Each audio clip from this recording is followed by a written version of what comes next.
বৈরাগী বাজার সর্বস্তরে জনতার তাওহীদের মাধ্যমে মাওলানা আব্দুল কাদের হাফিজাহুল্লাহর ডাকের মাধ্যমে মাওলানা শামসুল ইসলাম শরীফ ভাইয়ের হাফিজাহুল্লাহর মাধ্যমে তাদের ডাকে রাসূলুল্লাহর মান সম্মান রক্ষা করার জন্য ময়দানে যদি ঝাঁপিয়ে পড়তে হয়, রক্ত যদি দিতে হয়, কারা কারা রাজি আছেন?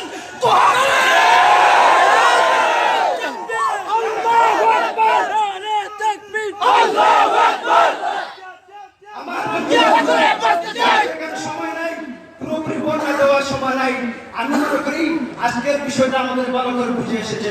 ইনশাআল্লাহ পরবর্তীতে আমাদের মুরব্বিয়ান যে পুরস্কার দিবেন, আমি সর্বস্তরের স্বতঃস্ফূর্তভাবে সব সময় থাকতে রাজি আছি ইনশাআল্লাহ। ইনশাআল্লাহ ইনশাআল্লাহ ইনশাআল্লাহ। আসসালামু আলাইকুম। নাসরুম মিনাল্লাহি ওয়া ফাতহুন করিম ওয়া বাশশিরিল মুমিনিন ওয়া বাশশিরিল মুজাহিদিন। আলহামদুলিল্লাহ।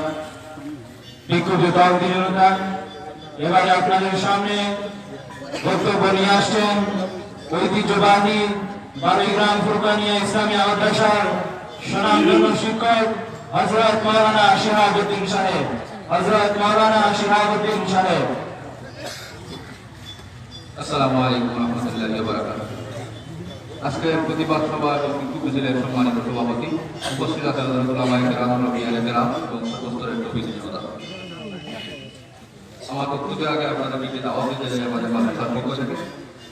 আমরা এরকম আপনাদের যে সময় আমরা দাওয়াত পেয়েছি, আমরা সেখানে বসে থাকতে পারি না। ইমানি দায়িত্ব হিসাবে আমরা আপনাদের এখানে চলে এসেছি।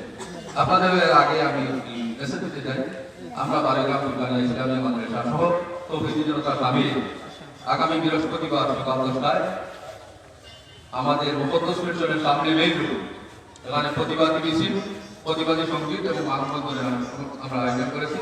আপনাদের সঙ্গে সবার দাওয়াত, এই দাওয়াতে আপনারা যদি শরীফ হন, আলহামদুলিল্লাহ আমরা খুশি হব ইনশাআল্লাহ। আসলে আমরা অবগত, যারা সোশ্যাল মিডিয়ার সাথে জড়িত, আমরা অবগত আছি বিশ্বে অনেক সময় মুহাম্মদ সাল্লাল্লাহু আলাইহি ওয়াসাল্লামকে গালি দেওয়া হয়েছে, ব্যঙ্গচিত্র করা হয়েছে, কিন্তু এভাবে নয়, যেভাবে ফ্রান্স করেছে এভাবে নয়। ব্যক্তিগতভাবে তার ব্যক্তি স্বাধীনতা হিসাবে সে গালি দিয়েছে মুহাম্মদ সাল্লাল্লাহু আলাইহি ওয়াসাল্লাম। ব্যক্তিকে মাফ করে দেওয়া যায় অনেক সময়, কিন্তু ব্যক্তিকে পৃষ্ঠপোষকতা করে সরকার, তাকে কেমনে মাফ করে দেওয়া যায়? ফ্রান্সে সরকার কর্তৃক কার মতো দেয় মুহাম্মদ সাল্লাল্লাহু আলাইহি ওয়াসাল্লামকে ব্যঙ্গচিত্র করেছে, সেটি মুসলমান তার সহ্য করতে পারে না। আমি মুসলমান হতে পারবো না ততক্ষণ পর্যন্ত আমার মা, আমার বাবা, আমার ছেলে, আমার মেয়ে যেও মুহাম্মদ সাল্লাল্লাহু আলাইহি ওয়াসাল্লাম আমার দিলে বেশি না হবে, ততক্ষণ পর্যন্ত আমি মুসলমান হতে পারি না, পারবো না। মুহাম্মদ সাল্লাল্লাহু আলাইহি ওয়াসাল্লাম আমাদেরকে মুসলমানের মাপকাঠি দিয়েছেন। তুমি যদি মুসলমান হতে চাও, তোমার মাঝে নবীর মহব্বত, তোমার বাবার চাইতে, তোমার মায়ের চাইতে, তোমার গোষ্ঠীর চাইতে, সবার চাইতে তোমার মধ্যে নবীর মহব্বত রাখতে হবে। নবীর মহব্বতে দুনিয়ার মুসলিম, সারা পৃথিবীর মুসলিম এক হয়েছে। আমরা এই পর্যন্ত দেখেছি। আমরা এই প্রতিবাদ সভা থেকে একটি মেসেজ দিতে চাই আপনাদেরকে। সারা পৃথিবীতে বিক্ষোভ হইতেছে, এখান থেকে বড় বড় বাংলাদেশ মিছিল সহ সারা বিশ্ব আমরা দেখেছি, এরদোগান সহ বিশ্বের বড় বড় যারা দেশ আছে আমাদের, তারা সহ যে মেসেজ দিতেছে, সেটি হচ্ছে 2013 সালে ডেনমার্ক আমাদের মুহাম্মদ সাল্লাল্লাহু আলাইহি ওয়াসাল্লামকে গালি দিয়েছিল, ব্যঙ্গচিত্র করেছিল, কিন্তু মুসলমানেরা একসাথে, সব মুসলমান একসাথে হতে পারে এই যুগ জাগেনি। এবার এবছর যেভাবে মুসলমানদের ঘুম জেগেছে সেরকম ঘুম জাগেনি, কিন্তু ঘুম জেগেছিল যে পরিমাণ, সেই পরিমাণের ডেনমার্ক আর পর্যন্ত তার অর্থনীতিকে চাঙ্গা হতে পারেনি, তার অর্থনীতি দুর্বল হয়ে গেছে। যখন মুসলমানেরা প্রতিজ্ঞা করছে যে আমরা তাদের পণ্য বর্জন করলাম, আমরা তাদের পণ্য কিনব না। একটা দেশকে হাতে না মেরে যদি তার পণ্য আমরা ক্রয় না করি, তাহলে সে এমনিতেই ক্ষুধার জালে মরে যাবে। যখন সে তার পাটের ব্যবস্থা করতে তখন আর মুহাম্মদ সাল্লাল্লাহু আলাইহি ওয়াসাল্লামকে নিয়ে গালি দেওয়া, ব্যঙ্গচিত্র করার সময় আসতে পাবে না। আমরা এখান থেকে প্রতিজ্ঞাবদ্ধ হতে চাই ইনশাআল্লাহ। আমরা সবাই মেসেজ দিব, এখানে যত আছি আমরা সবাই, সবার বিদেশি আছে, আমরা বিদেশ ভাই বোন সব আছে, বিদেশে তারা কাজ করতেছে। তোমরা ফ্রান্সের পণ্য কেনবা কেন কেনবা, তারা মুহাম্মদ সাল্লাল্লাহু আলাইহি ওয়াসাল্লামকে ব্যঙ্গ করেছে।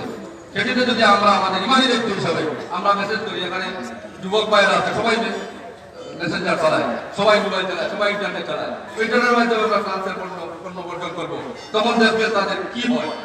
আমরা তার সে যে রাষ্ট্রীয় পৃষ্ঠপোষকতায় আমাদের মুহাম্মদ সাল্লাল্লাহু আলাইহি ওয়াসাল্লামকে ব্যঙ্গচিত্র করেছে, আমরা বৈরাগী বাজার সহ সম্পূর্ণ তৌহিদি জনতার পক্ষ থেকে তীব্র নিন্দা জানাই। সম্মানিত উপস্থিতি, আমরা যতক্ষণ পর্যন্ত পর্যন্ত আমাদের মাঝে রক্তকরণ হবে, আমাদের শেষ বিন্দু পর্যন্ত, আমাদের শেষ নিঃশ্বাস পর্যন্ত মহানবী সাল্লাল্লাহু আলাইহি ওয়াসাল্লামকে যে গালি দিবে, যে মহানবী সাল্লাল্লাহু আলাইহি ওয়াসাল্লামকে ব্যঙ্গচিত্র করবে, তাদেরকে কখনো আমরা সাথ দিব না ইনশাআল্লাহ। লা ইলাহা ইল্লাল্লাহ মুহাম্মাদুর রাসূলুল্লাহ সাল্লাল্লাহু আলাইহি ওয়াসাল্লাম, এই কলিমা শরীফ পৃথিবীর 200 কোটি মুসলমান 1 টাকা করে যে বর্জন করলে 200 কোটি টাকা ক্ষতি হয়ে যায়। মুসলমানেরা এক হয়েছে, লা ইলাহা ইল্লাল্লাহ কলিমা সবাই এক হয়ে ধরেছে, কোনো বিভেদ নাই। এবং সবাই লা ইলাহা ইল্লাল্লাহ মুহাম্মাদুর রাসূলুল্লাহ সাল্লাল্লাহু আলাইহি ওয়াসাল্লাম এই অংশ হিসাবে এই কলিমায় আমরা সব এক হয়েছি ইনশাআল্লাহ। সর্বশেষ আন্দোলন যতক্ষণ পর্যন্ত চলবে, ততক্ষণ পর্যন্ত আমরা রাজপথে আছি, থাকবো ইনশাআল্লাহ। কি বলেন সম্মানিত কর্মী জনতা? আমরা তীব্র নিন্দা এবং আজকের বিক্ষোভ মিছিল সফল হোক এই শুভকামনা করে আজকের বক্তব্য আমি শেষ করছি। আলহামদুলিল্লাহ। সম্মানিত উপস্থিতি, এ পর্যায়ে আপনাদের সামনে বক্তব্য নিয়ে আসছেন পড়ারিয়া গ্রামের বিশিষ্ট মুরব্বী জনাব মানিক মিয়া সাহেব। সংক্ষিপ্ত বক্তব্য নিয়ে আসছেন জনাব মানিক মিয়া সাহেব।